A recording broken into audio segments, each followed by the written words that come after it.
International Glass Man, Real Spitters TV, Real Spitters Radio, RealSpitters.com. Holla at your boy. What is it, man, about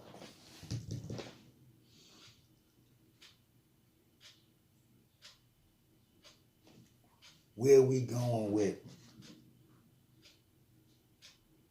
what's going on in people's personal lives and stuff like that, right? Because if this is a thing where we saying to ourselves,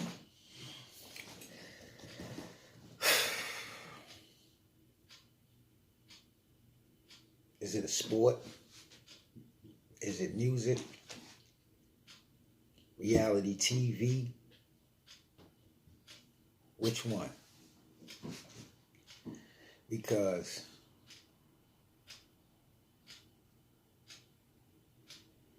let's take a close look at the history of the music itself. The culture, hip-hop culture itself, right? And I find within it, from the beginning, there was a whole lot of untruths there. Because aside from the handful of rappers that actually truly come from the street, a lot of those dudes have been to college, man. And Chuck D said it best. We're the ghettos, CNN. They was telling a perspective of what was going on in our inner city communities through the hip-hop culture and its music. Half of those guys that was actually out there spitting that,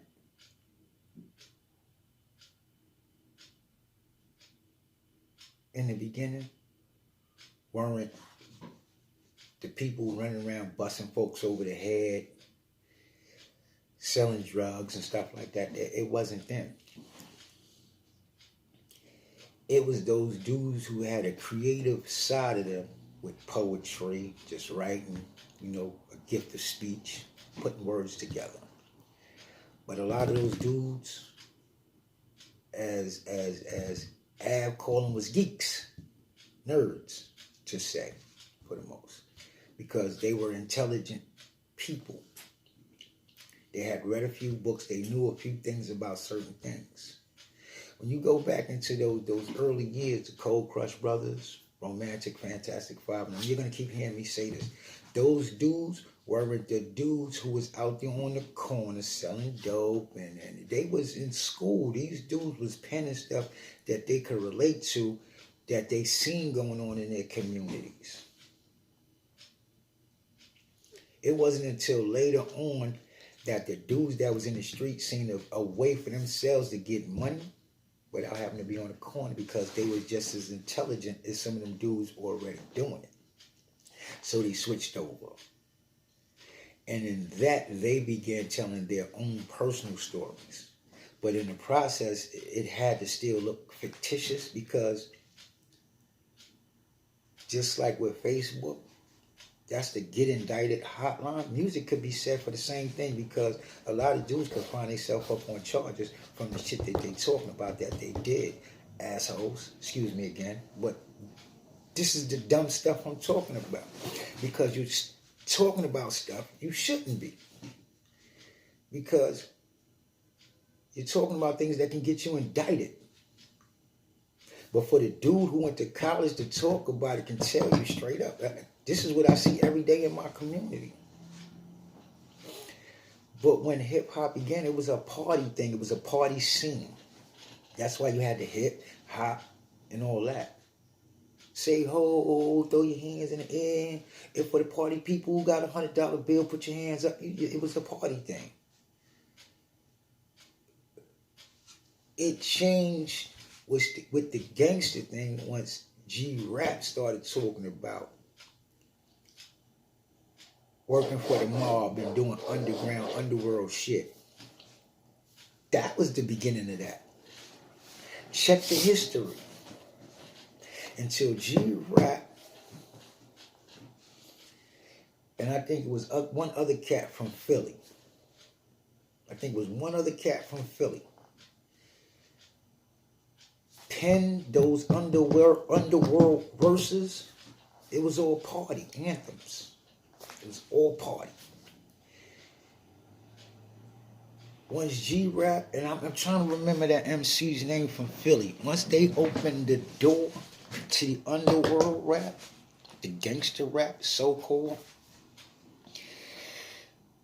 and the record company seen a way to get their peers involved in the money game of it was when they said, okay, switch the music to the killing and drug dealing and all that, because now what you're doing is you open up floodgates for people to go out and try to live this nonsense that's really being projected through movie, music, television.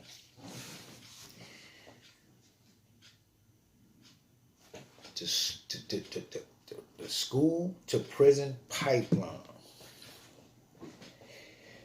Give them something that gets them dropping out of school to commit crime, to send them to jail for slave labor.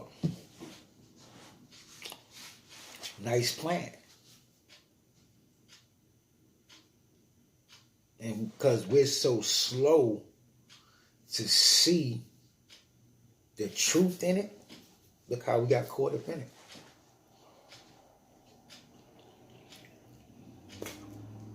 The game changed when hip-hop culture in itself was rerouted and changed.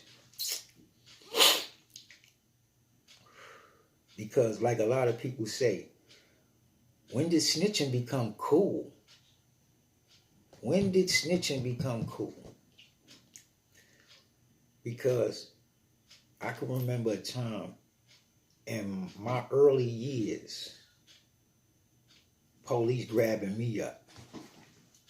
My mother coming in, whatever, and the police said to me in front of my mother, when another cop was trying to get me to tell something that I had nothing to do with, he pulled me to the side in front of my mother and said, listen, you live in this community, mind your business. You don't tell nothing you've seen because you got to live here. A black police officer told me that. You have to live here in this community. What you see, you shut your mouth.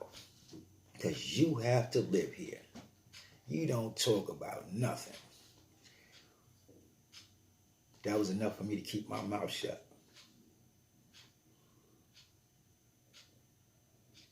And the one thing that I always respected about that officer himself was he showed where he was in it for the people. Because he didn't have to say that to me in front of my mother. But he did. Now, if I keep traveling back through it and we look at it for what it is, there is no place in rap for what y'all trying to add to it, man. There's no place in music for what y'all trying to add to it. Music is music, man. Now, who should be able to make music? Because of certain personal incidents. Has nothing to do with the music. Nothing. Because Surf might have had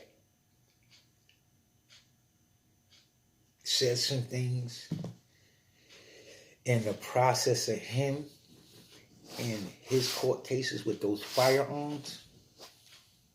Possibility. Because I've yet to see anybody keep coming home like that off of firearm charges. I know people still locked up. I know people still locked up for corny-ass drug charges. And for him to be running back and forth with this, that tells me something. But that's not the case. The beginning of battle rap, the beginning of us battling in rap was who had the best bars. Not who was the best at digging into people's personal lives and telling it. That's corny. That has nothing to do with music, man. Nothing to do with rap. Me digging into people's personal lives to win a rap battle is corny. That means you lack bars. You lack skill. If that's the only way you can win a battle. You lack bars. You lack skill. That's why I'm pretty much with the thing when it comes to people like Cassidy. Because his stage presence or the rest of the buffoonery don't coincide with his skill at putting bars together, then rap is getting real corny. Just like with the what is that? What is that? What is that? That's not music. That's not music. But see, what happens is because the newer generation don't understand the validity of the creativity of it, they like that because they were never introduced to the real creative part of it. That's the problem. They've only been introduced to what they see now.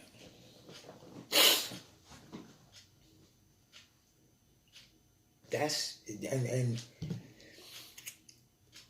at some point we got to say, yo, separate the nonsense from music. Because if we're talking about skill, bars, my personal life has nothing to do with what I have lyrically, skill-wise. If the only way you can win is to delve into people's personal lives and talk about what their girl is and doing and what the kids look like, and you lost already to me. Right there you lost. Because it shows you lack creative skill. That's what it shows me. You lack the creative skill to continue on when you have to do things like that. But because reality TV, all that scripted bullshit that took precedence over what's real, because honestly, that's why I've been got out the game long time ago. Long time ago. Been 20 years. Because the last case I caught, I had another witness against me. Told I was the one.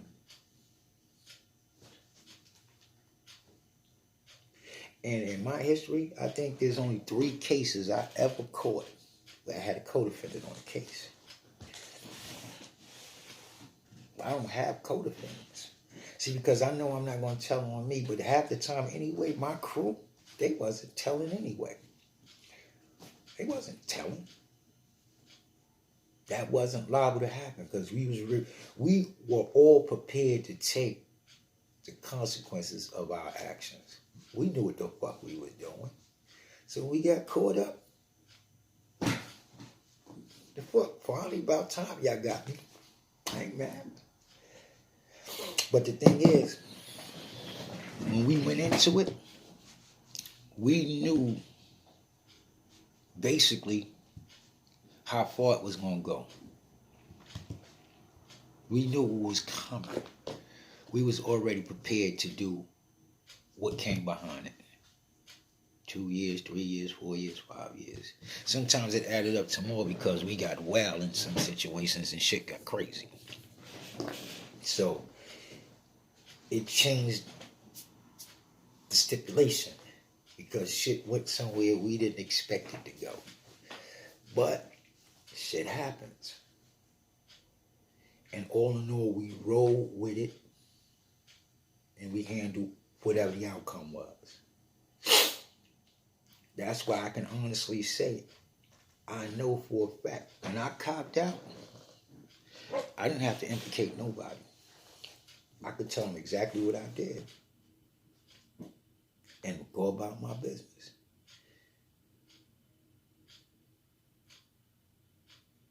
And the only thing they could say is, well, one other guy already accepted the plea, blah, blah, blah, blah, blah, blah.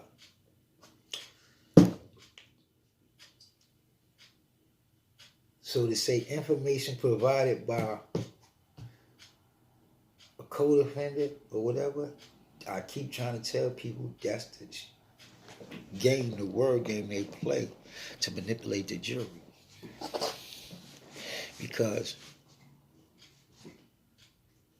if you can't tell me a person's birth name in a situation, that means he didn't tell you. So it's all left to assumptions.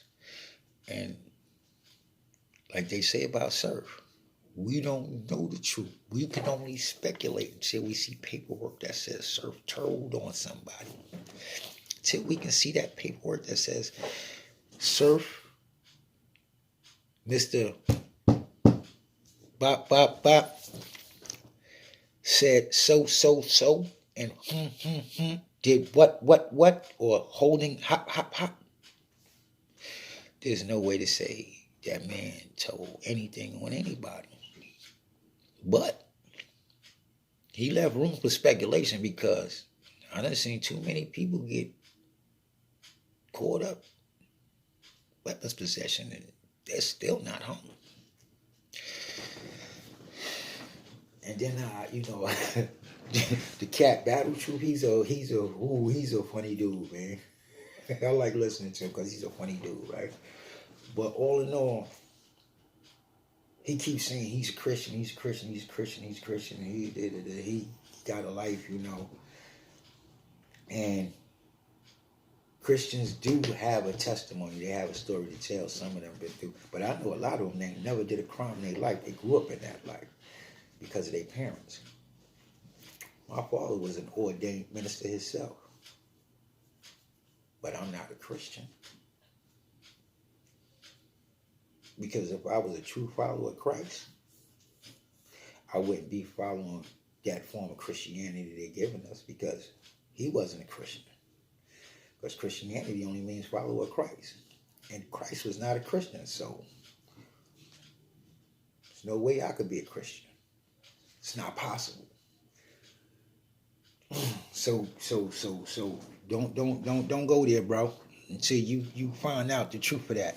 Until you read all those books that coincide with that so-called Bible that those Caucasians gave us to read, until you go through the whole history of what happened before that, and you'll know Christianity is nothing, man.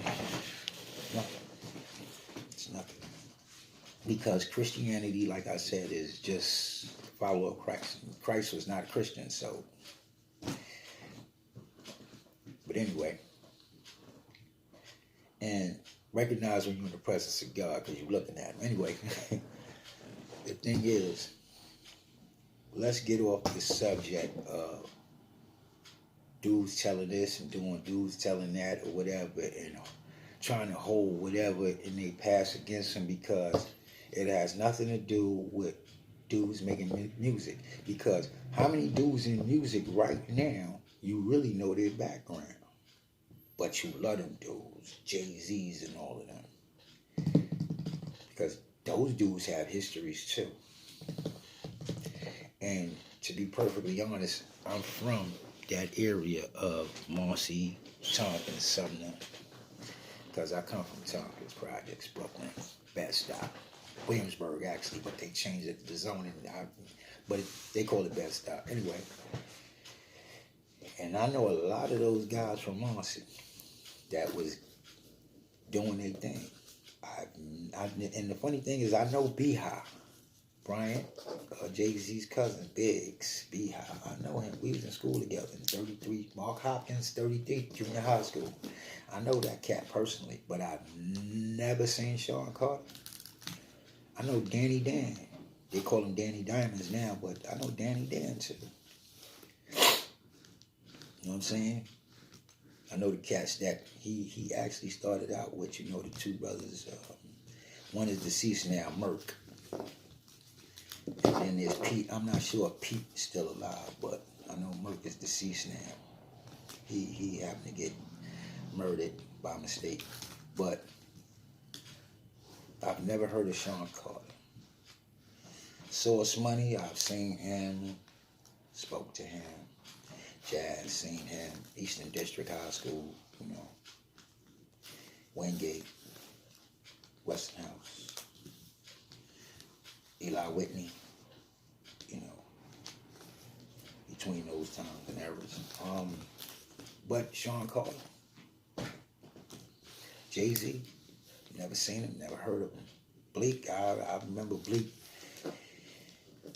because my guy Tank, Tank, Law and Order, GY, Tank and GY, Law and Order. I remember Tank battle Bleak, 297 Park.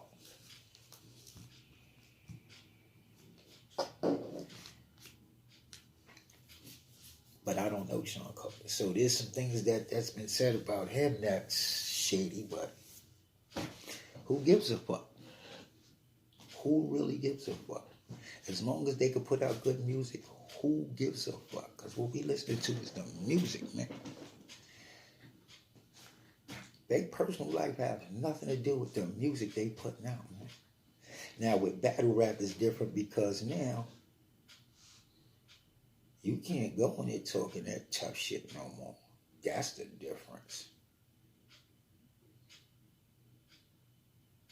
Because you actually cut off your own hand.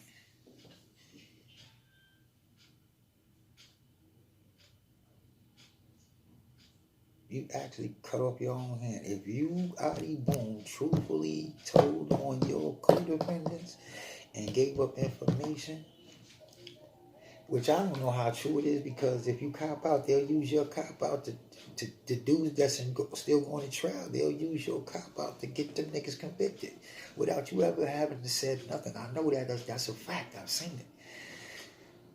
But you put yourself in a bad space there. And right now, you're going to have to prove beyond a shadow of a doubt that the only reason why the men got that time they got was because they used the fact that you copped out to get them all that time. And your name doesn't appear. Your birth name doesn't appear in any statements. That's the only way you're going to get around that, because I know for a fact the district attorney's office will use the other man's cop out to convict whoever's going to trial. And they'll say all kinds of bullshit to make those 2 or 3 or 4 that's still on trial think somebody gave them up. But it'll work on that jury who's unsuspecting and unbeknown to what's actually going on. It'll work on them because they really don't know, and they really don't want to be there anyway, so they're ready to convict whoever's sitting there before them anyway because they just want to go home. That's the fucked up part. And that's why I say, as jurors, people that look like me, Adi Boom, ARP, Smack Beasley, melanated people sitting on those juries, listening to those court cases, pay close attention because they lie. See through the lies. Work through it. Work through the manipulation. Stop hanging your people out to dry only because you really don't want to be sitting there. You're going to get paid anyway as long as you're sitting on that jury. So if you're missing a couple of days from work, couple of weeks from work, you still get paid. You can actually take that as a semi-vacation from stressing out over your job. Just the way you look at it. Everything goes according to how we look at it, how we view life. Our view of life is what is going to continually keep us happy and keep us going and keep us motivated to do more in life. Is how we feel about it. How we view things going on in our everyday living is what's going to keep us comfortable. And like for the most part, man, and I'm going to say this one last time, for the person in battle rap that needs to go through people's personal lives, so when the battle lacks lyrical skills, they lack in that right there alone. Because if you are lyrically inclined and you can keep producing bars, you would never have to go there to win a battle. And my personal opinion is, when somebody goes into people's personal lives like that, they should lose right then. They finished. Battle done. You lost. That's just my personal opinion. Other than that, I like to shout out, you know what I'm saying, Drip and Flyana, AliveShoes.com. Yo, he got some hot shoes, man. Y'all dudes are sleeping, man. Get up on it, man. Check it out, man. Live shoes, man. And for anybody who wants to get in on your first purchase, hit me up, Willie Glass, Facebook.com. Inbox me. I want in. And let me know what style of design of the shoe you want, and I'll send you a 30% link discount on your first purchase. I want to shout out Hoolie Gang, Sturdy Gang. I'm going to give a shout out to Old Lord of Power, Blix Beckett. You know what I'm saying? I also want to shout out every battle rap league that's still providing a platform for our people to feed their families. And I believe in unity, y'all stand to produce a whole lot more stars. And remember, man, at the end of the day, all we got is us, man. All we got is us, man. Stay inclined, stay in tune, and always show love to your brother, man. I'm out. Peace.